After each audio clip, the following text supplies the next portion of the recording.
ሰላም ጤና ይስጥልኝ። ዛሬ ደግሞ የማቀርብላችሁ የቶፉ ምግብ ነው። በጣም ቀላልና በጣም የሚጣፍጥ ምግብ ነው።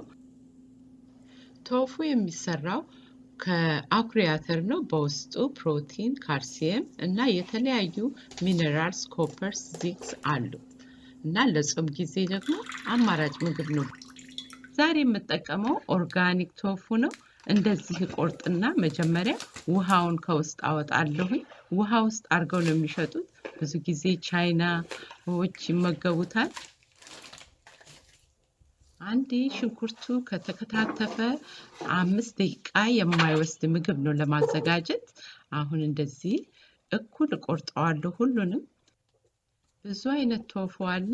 ይሄ እንዳልኳችሁ ኦርጋኒክ እና ፈርምድ የሆነ ነው፣ ጠንካራ ነው። ሌላ ደግሞ ለስላሳ አለ። ይሄ እንዳይፈርስብን ስንሰራው እንዳይፈርስብን ይረዳል። ፈርምድ የሆነውን ከተጠቀመ በመጥበሻዬ ላይ 1 ወይ 2 የሾርባ ማንኪያ ዘይት አደርጋለሁ። ነጭ ሽንኩርት የከተፍኩት አለ፣ ቀይ ሽንኩርት፣ እሱን ሞቅ አድርጌ ጥብስ አድርገዋለሁ። መጀመሪያ በትንሽ ዘይትም መብዛትም የለበትም። ይሄንንም ማማሰያ የምጠቀመው በኋላ ለመገልበጥ ቶፉን ለመገልበጥ እንዲመቸኝ ብዬ ነው። አሁን እንደዚህ ጥብስ ካለ በኋላ 1/4 የሻይ ማንኪያ ጨው ጨምራለሁ።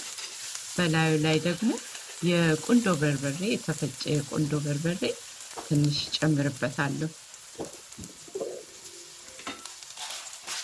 ቀጥዬ የምጨምረው ደግሞ ሶይ ሶስ ነው። ሶይ ሶስ እንደ ጠላ ይመስላል አዘገጃጀቱ፣ ግን ምንም አልኮሆል የለው። አኩሪ አተሩ ተቆልቶ ፈርመንትድ ሆኖ የተዘጋጀ ነው። በውስጡ ያለው እንግዲህ ውሃ፣ ቪነጋር፣ ሆምጣጤ ነው፣ ጨውና ሶይ ቢንስ ማለት ያው አኩሪ አተር ነው ያለው ማለት ነው። ሌላ ነገር የለውም እና መጥፎ አይደለም ለሰውነታችን ብላችሁ ነው። አሁን እንደዚህ ጥብስ ባለ ሽንኩርት ላይ የከታተፍነውን ቶፉ እጨምራለሁ። በላዩ ላይ ያዘጋጀሁትን ቃሪያዎች፣ የከታተፍኩት ቃሪያ አለ ደግሞ እሱን ጨምሬ አውጥቼ እናቀርበዋለን ማለት ነው። በጣም ቀላል አይደል? ይሄ ከ5 ደቂቃ በላይ አይወስድም። በጎኑ ደግሞ የቀቀልኩት ሩዝ አለ። በሩዝ ነው ብዙ ጊዜ የሚበላው። በተለያየ መንገድም መመገብ ይቻላል።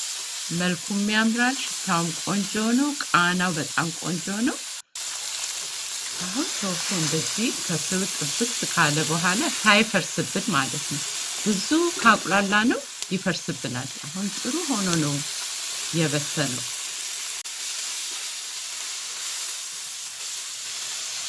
ጨርሻለሁ። አሁን በሳህን ላይ አቀርበዋለሁ።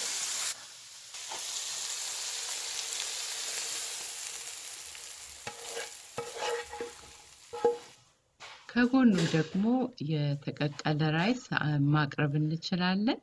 እንደዚህ ነው የሚመስለው። አይታችሁ እንደወደዳችሁ ተስፋ አደርጋለሁ። የማርቲ ኩኪንግ ቤተሰብ የሆናችሁ በሙሉ ከልብ ያመሰግናችኋለሁ። ቤተሰብ ያልሆናችሁ ሰብስክራይብ በማድረግ ቤተሰብ እንድትሆኑ ጋብዛችኋለሁ። በሚቀጥለው ቪዲዮ እስከምንገናኝ መልካም ቆይታ ይሁንላችሁ።